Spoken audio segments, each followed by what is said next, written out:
Ok, après tout ce que nous avons fait, nous avons donc résumé les paramètres que nous avons récoltés sur cette page. Voilà. Alors, nous allons reprendre le point des choses. Nous avons C. C. Alors, donc, la première des choses, c'est l'intensité de la pluie qui va permettre de calculer le débit. Voilà la formule ici. Nous avions dit que ces deux paramètres de Montana, donc nous les avons pris ici. Alors, ils nous ont été donnés. Alors, nous prenons les paramètres pour une période de retour de 10 ans et donc pour une pluie de durée entre 15 et 60 minutes. Donc, ces paramètres sont pris ici. Pour ce qui concerne la superficie, nous avons pris la superficie. Si nous revenons là et nous désélectionnons ici, voilà notre BV qui est là. Nous allons voir la table attributaire. C'est celui-là. Okay. Ah, d'accord, nous ne l'avons pas enlevé. Ok, le voilà ici. Nous allons cliquer droit. La table attributaire ici. Donc, nous avons 81,9 environ. 81,9. Alors, ce que nous allons, il faut préciser quelque chose. Donc, c'est en hectares. En hectares parce que nous avons divisé par 100. OK. Plutôt par 10 000. C'était en mètres carrés, nous avons divisé par 10 000. Donc, ça fait 81 hectares. 81,9 hectares. Donc, nous avons pris ça ici. Alors, pour ce qui concerne la pente, nous avions montré comment nous avons récolté la pente la dernière fois dans les vidéos précédentes.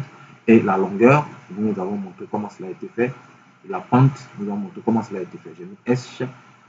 Alors, donc, les unités de ces différents paramètres sont, alors, le coefficient de ruissellement, le coefficient de ruissellement, le coefficient de ruissellement, ici, nous l'avons pris dans le tableau que nous avons montré préalablement, qui est, on va voir ce tableau ici. Voilà, nous avons pris, ici, c'est une pente faible, sableux, à peu près. Donc, on prend entre ça et ça.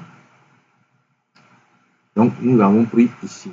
Ce sont des données qui sont donc récoltables dans des tableaux. Alors, nous avons ça. Et puis, donc voilà les deux paramètres de Montana.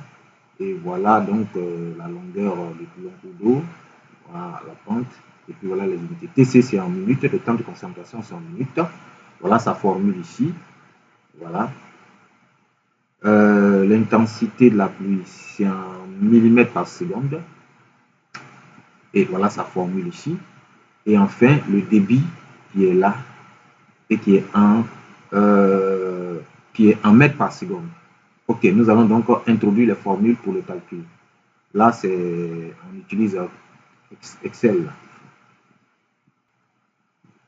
Alors, nous allons intégrer les différentes formules au Q. Donc, ok, on va laisser ici. Nous allons intégrer les différentes formules qui sont là. Ces trois formules-là que nous allons intégrer dans les différents tableaux. Donc, pour faire un résumé, la pente, c'est donc adimensionnelle.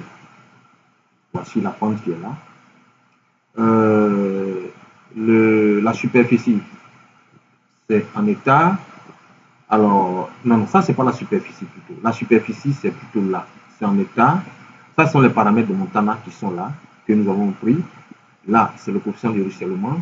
Ici, c'est la longueur en mètres, la longueur du plus long cours d'eau. Là, c'est la pente, donc, animationnelle.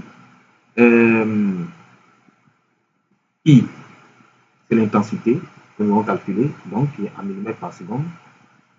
Avant de calculer l'intensité, il faut le temps de concentration qui est là, qui est en minutes, que nous avons calculé en utilisant ces paramètres-là.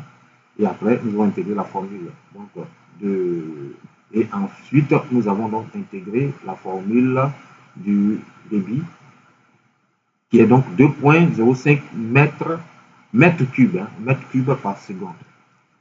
Mètres cubes par seconde. Donc, voilà ainsi calculer le débit qui donc passe par, nous allons retirer ce QGIS, et voilà. Donc, le débit qui vient à cet exutoire-là, ok? Si c'était une route, donc on pourrait savoir ce débit-là, et cela allait permettre de calculer, par exemple, un ouvrage de franchissement.